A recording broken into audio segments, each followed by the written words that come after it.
تو جب بھی آپ بحیثیت امت اپنی کوئی ذمہ داری ادا کرنے کے لیے، دین کی خدمت کے لیے، امت کی ذمہ داری پوری کرنے کے لیے کوئی بھی کام کریں تو سوچ لیں کہ یہ صرف آپ کا کام نہیں، یہ مل کر کرنے کا کام ہے اور بہت سو کو ساتھ لے کر چلنے کا نام ہے. اور جو ایسا کرے اس کے لیے پھر ہمیشہ کی راحتیں ہیں، بڑا اجر ہے، کیونکہ پھر وہ کام صرف انسان کی زندگی کے اندر تک نہیں رہتا، وہ اس کے مرنے کے بعد بھی اس کے اثرات جاتے ہیں. وہ جہاں بھی آپ جو رول بھی پلے کرتے ہیں اس کے اثرات بعد تک بھی وہ نسلوں تک جاتے ہیں، پھر وہ آپ کے لیے صدقہ جاریہ بنتے ہیں، وہ بڑھتے رہتے ہیں. وہ قرض حسنہ بھی ایک کھجور ایک پہاڑ برابر ہو جاتی ہے. اسی لیے جب جنت پہ پہنچیں گے تو اس کی وسعتیں اور اس کی فراخی بھی بیونڈ امیجنیشن ہے کہ وہ کتنی بڑی جنت ہوگی، وہ کتنا بڑا گھر ہوگا، اور اس کو انجوائے کرنے کے لیے کتنی زیادہ طاقت بھی دے دی جائے گی.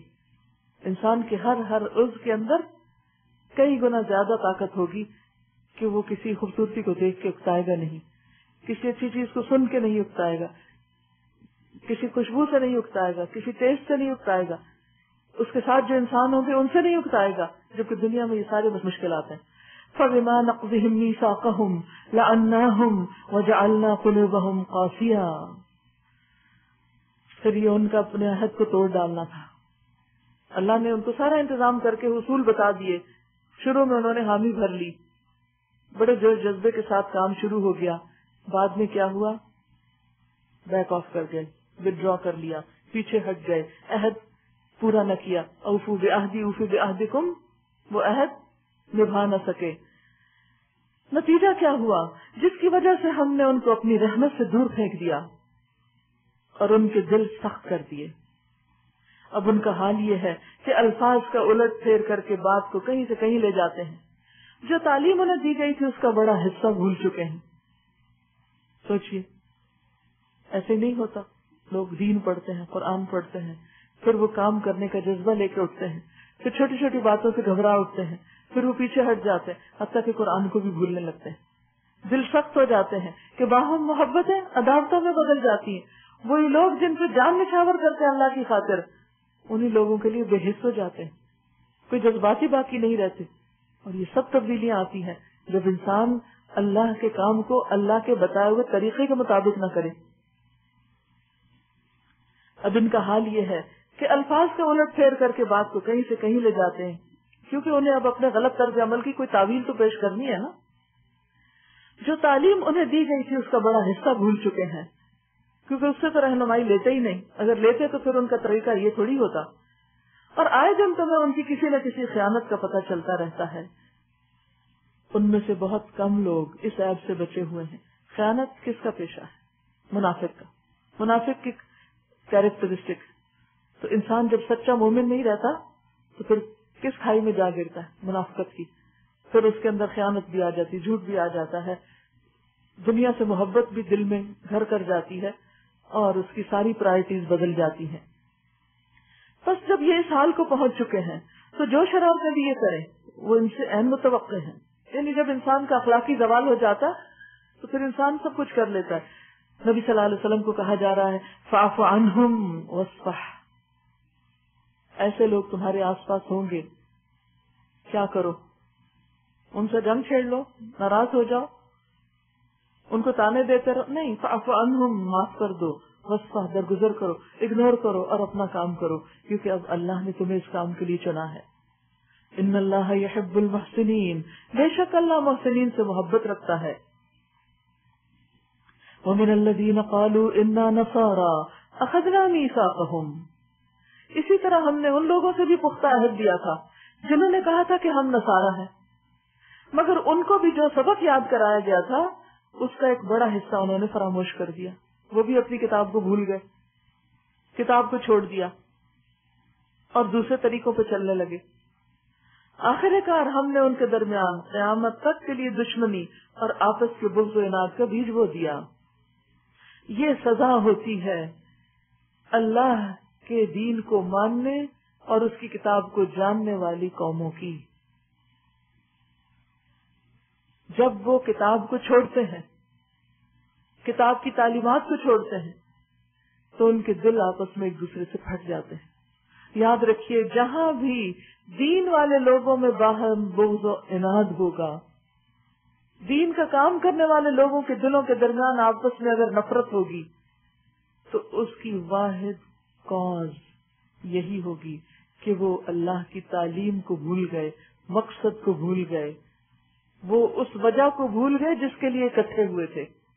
اور جب مقصدی نگاہوں سے گم ہو گیا تو بھٹکنے اور خوار ہونے کے سوا پھر رہ کیا گیا؟ علاج کیا ہے؟ لوگوں کو واپس اسی کتاب کی طرف پلٹایا جائے. اور ضرور ایک وقت آئے گا جب اللہ انہیں بتائے گا کہ وہ دنیا میں کیا بناتے رہے ہیں، کیا کرتے رہے، دین کو چھوڑ کر، قرآن کو چھوڑ کر اور کن کاموں میں لگ گئے. وہ انہیں خوب خوب بتا دے گا.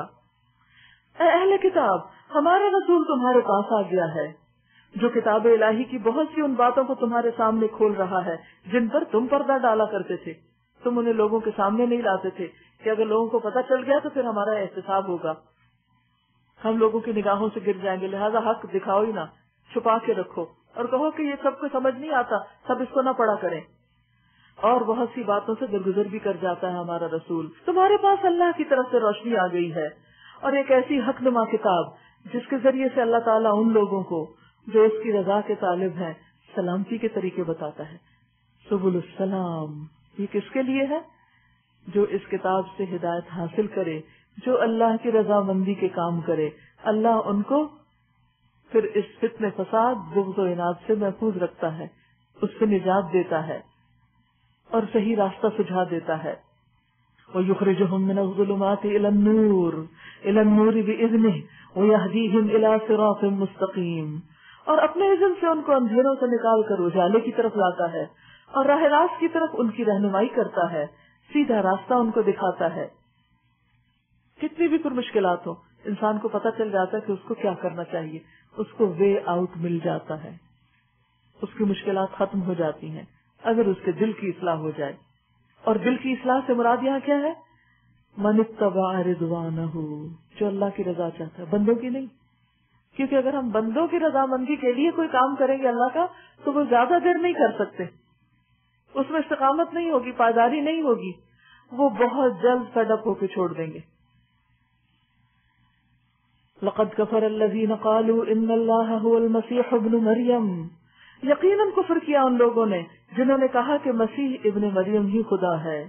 اے محمد صلی اللہ علیہ وسلم ان سے کہو کہ اگر خدا مسیح ابن مریم کو اور اس کی ماں اور تمام زمین والوں کو ہلاک کر دینا چاہے تو کس کی مجال ہے کہ اس کو اس ارادے سے باز رکھ سکے؟ اللہ تو زمین اور آسمانوں اور ان سب چیزوں کا مالک ہے جو زمین اور آسمانوں کے درمیان پائی جاتی ہیں. جو کچھ چاہتا ہے پیدا کرتا ہے اور اس کی قدرت ہر چیز پر حاوی ہے. یہود اور نصارہ کہتے ہیں کہ ہم اللہ کے بیٹے اور اس کے چہیتے ہیں، نحن ابناء اللہ و احباؤہ. ان سے پوچھو پھر وہ تمہارے گناہوں پر تمہیں سزا کیوں دیتا ہے؟ در حقیقت تم بھی ویسے ہی انسان ہو جیسے اور انسان خدا نے پیدا کیے، اور سارے بنی آدم ہیں، کسی کو کسی پر کوئی نسلی برتری نہیں. وہ جسے چاہتا ہے معاف کرتا ہے اور جسے چاہتا ہے سزا دیتا ہے. زمین اور آسمان اور ان کی ساری موجودات اس کی ملکیت ہے اور اسی کی طرف سب کو جانا ہے. اے اہل کتاب، ہمارا یہ رسول ایسے وقت تمہارے پاس آیا ہے اور دین کی واضح تعلیم تمہیں دے رہا ہے جبکہ رسولوں کی آمد کا سلسلہ ایک مدت سے بند تھا. یعنی نبی صلی اللہ علیہ وسلم سے پہلے کافی عرصے تک کوئی رسول نہیں آیا تھا اور مسیح علیہ السلام کی تعلیمات تقریباً ناپید ہو چکی تھی، یعنی صحیح تعلیمات، اور ان میں طرح طرح سے بگاڑ آ چکا تھا. تاکہ تم یہ نہ کہہ سکو کہ ہمارے پاس کوئی بشارت دینے والا اور ڈرانے والا نہیں آیا، کسی نے ہماری اصلاح نہیں کی. تو دیکھو اب وہ بشارت دینے اور ڈرانے والا آ گیا ہے اور اللہ ہر چیز پر قادر ہے. یاد کرو جب موسیٰ نے اپنی قوم سے کہا تھا کہ اے میری قوم کے لوگوں، اللہ کی اس نعمت کا خیال کرو جو اس نے تمہیں عطا کی تھی. اس نے تم میں نبی پیدا کیے، تم کو فرما روا بنایا اور تم کو وہ کچھ دیا جو دنیا میں کسی کو نہ دیا تھا. اشارہ ہے اس عظمت کی طرف جو موسیٰ علیہ السلام سے پہلے ان کو حاصل تھی. ایک طرف وہ حضرت ابراہیم، اسحاق، یعقوب اور یوسف علیہ السلام کے اولاد میں سے تھے، ان کے اندر جلیل القدر پیغمبر آئے.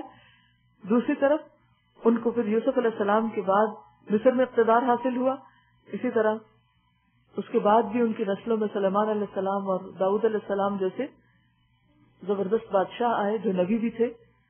گویا دنیاوی اور دینی دونوں طرح کی عظمتیں ان کے ساتھ وابستہ ہو گئیں.